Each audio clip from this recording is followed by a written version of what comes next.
കേരളത്തിൻ്റെ മുഖ്യമന്ത്രി പിണറായി വിജയൻ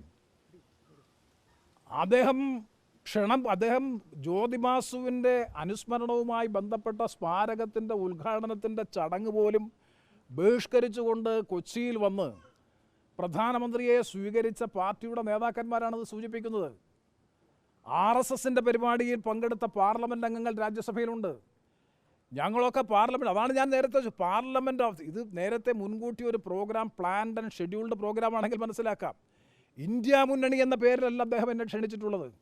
ഞാൻ പങ്കെടുത്തു എന്ന് പറയുന്നത് പാർലമെൻറ്റ് മന്ദിരത്തിൽ സഭാസമ്മേളനം നടന്നുകൊണ്ടിരിക്കെ പ്രധാനമന്ത്രിയുടെ ഓഫീസിലെത്തണം, പ്രധാനമന്ത്രി കാണാൻ ആഗ്രഹിക്കുന്നു എന്നൊരു സന്ദേശം ലഭിക്കുമ്പോൾ CPMൻ്റെ പ്രതിനിധിയാണെങ്കിൽ പോകില്ലേ?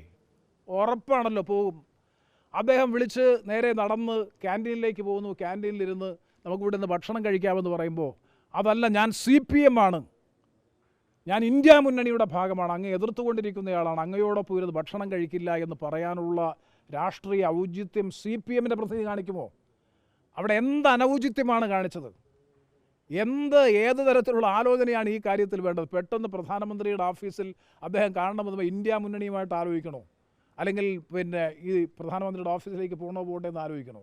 ഒരു പാർലമെൻറ്റ് അംഗത്തെ രാജ്യത്തിൻ്റെ പ്രധാനമന്ത്രി ഓഫീസിലേക്ക് ക്ഷണിക്കുമ്പോൾ പോയത് ഇന്ത്യ മുന്നണിയെ ചതിച്ചതാണ് എന്ന്. ഇന്ത്യ മുന്നണിയെ ചതിച്ചത് CPM അല്ലേ ആദ്യം ചതിച്ചത്? ഇന്ത്യ മുന്നണിയുടെ കോർഡിനേഷൻ കമ്മിറ്റി 14 അംഗ കോർഡിനേഷൻ കമ്മിറ്റി രൂപീകരിക്കാൻ തീരുമാനിച്ചതിന് ശേഷം ഞങ്ങൾ പ്രതിനിധിയുടെ പേര് ഒരാഴ്ചക്കുള്ളിൽ അറിയിക്കാമെന്ന് പറഞ്ഞിട്ട് കോർഡിനേഷൻ കമ്മിറ്റിയിൽ പങ്കെടുക്കുന്നില്ല എന്ന് കൃത്യമായി അറിയിച്ച പാർട്ടിയല്ലേ CPM. ആദ്യം ഇന്ത്യ മുന്നണിയെ പിന്നിൽ നിന്ന് കുത്തിയത് CPM അല്ലേ? എന്തിനേറെ പറഞ്ഞു, കർണാടക സംസ്ഥാനത്ത് നേർക്കുനേർ യുദ്ധം നടന്നപ്പോൾ, തെരഞ്ഞെടുപ്പ് നടന്നപ്പോൾ മാറി നിന്ന് മത്സരിച്ച് മതേതര വോട്ടുകൾ ഭിന്നിപ്പിക്കാനുള്ള നിലപാട് സ്വീകരിച്ച പാർട്ടിയല്ലേ CPM. നേർക്കുനേർ മത്സരം നടന്ന സ്ഥലമല്ലേ തെലങ്കാന സംസ്ഥാനം. തെലങ്കാന സംസ്ഥാനത്ത് കോൺഗ്രസും BJPയും അടക്കമുള്ള കക്ഷികൾ നേർക്കുനേർ മത്സരിക്കുന്ന ഘട്ടത്തിൽ CPM മാറി നിന്ന്, അതായത് കോൺഗ്രസിൻ്റെ നിയമസഭാ കക്ഷി നേതാവിൻ്റെ സീറ്റ് വേണമെന്നാവശ്യപ്പെട്ട് കലഹിച്ച് മാറി നിന്ന് അവിടെയും മതേതര വോട്ടുകൾ ഭിന്നിപ്പിക്കാൻ നിലപാട് സ്വീകരിച്ച ഈ പാർട്ടിയാണോ ഇന്ത്യ മുന്നണിയുടെ രാഷ്ട്രീയത്തെ സംബന്ധിച്ചിപ്പോൾ സൂചിപ്പിക്കുന്നത്? അതുകൊണ്ട് അതൊക്കെ രാഷ്ട്രീയം. എളമരം കരീമിൻ്റെ ഇതിൻ്റെ പിന്നിലുള്ള താല്പര്യം എന്താണെന്ന് എനിക്ക് മനസ്സിലാകുന്നില്ല. ഏതായാലും ഒരു കാര്യം ഞാൻ വ്യക്തമായി പറയാം, RSPയെ സംബന്ധിച്ചിടത്തോളം RSP ഇന്ന് ഇന്ത്യ മുന്നണിയിലാണ്. ഇന്ത്യ മുന്നണി ഇന്ത്യ രാജ്യത്തിൻ്റെ മതേതര രാഷ്ട്രീയം ഉയർത്തിപ്പിടിക്കുന്ന മുന്നണിയാണ്. അതിശക്തമായ നിലപാട് സ്വീകരിച്ചുകൊണ്ട് നിങ്ങൾ എൻ്റെ പ്രസംഗം ശ്രദ്ധിച്ചാൽ മതി. ഞാൻ മെനങ്ങാന്ന് നടത്തിയ പ്രസംഗത്തിൽ ഇതേ പ്രശ്നം തന്നെയാണ്. പ്രഹ്ലാദ് ജോഷി ഇടപെട്ടു, പാർലമെൻ്ററി കാര്യമന്ത്രി. കേരളത്തിൽ നിന്നുള്ള V മുരളീധരൻ ഇടപെട്ടു. നിങ്ങൾ LDFും UDFും കൂടി കേരളത്തിൽ പരസ്പരം മത്സരിച്ചതിന് ശേഷം കേന്ദ്രത്തിൽ വന്ന് ഈ നരേന്ദ്രമോദി ഗവൺമെൻറ്റിനെ കുറ്റം പറയുന്നതിനകത്തും CPMൻ്റെ നിലപാട് ഇരട്ടത്താപ്പ് കാണിച്ചതിന് ശേഷം എന്ത് ന്യായം എന്ന നിലയിൽ ചോദിച്ചു. നിരന്തരം അവരിടപെട്ടപ്പോൾ ഞാൻ പറഞ്ഞല്ലോ, 2009 മുന്നണി ഇടതുപക്ഷ പാർട്ടികൾ മുന്നണിയുടെ പിന്തുണ പിൻവലിക്കാനിടയായ സാഹചര്യം ഞാനിവിടെ വിശദീകരിച്ചു. ഇടതുപക്ഷ മുന്നണി അന്ന് പിൻവലിക്കാനുള്ള കാരണം ന്യൂക്ലിയർ ഇതിൻ്റെ ഇപ്പോൾ ഞങ്ങൾ മുന്നണിയുടെ ഭാഗമാണ് അസന്നിഗ്ധമായി പ്രഖ്യാപിക്കുകയാണ് പാർലമെൻറ്റിൽ. പ്രധാനമന്ത്രിയുമായിട്ടുള്ള ലഞ്ചിന് ശേഷമാണെന്ന് നിങ്ങൾ ഓർക്കണം.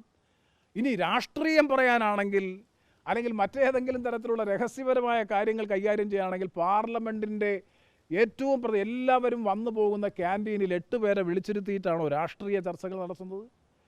അപ്പോൾ വളരെ വളരെ ഹീനമായിട്ടുള്ള, അദ്ദേഹം എന്തിൻ്റെ അടിസ്ഥാനത്തെ വിളിച്ചു എന്നുള്ളത് പ്രധാനമന്ത്രിക്ക് മാത്രമേ അറിയാവൂ.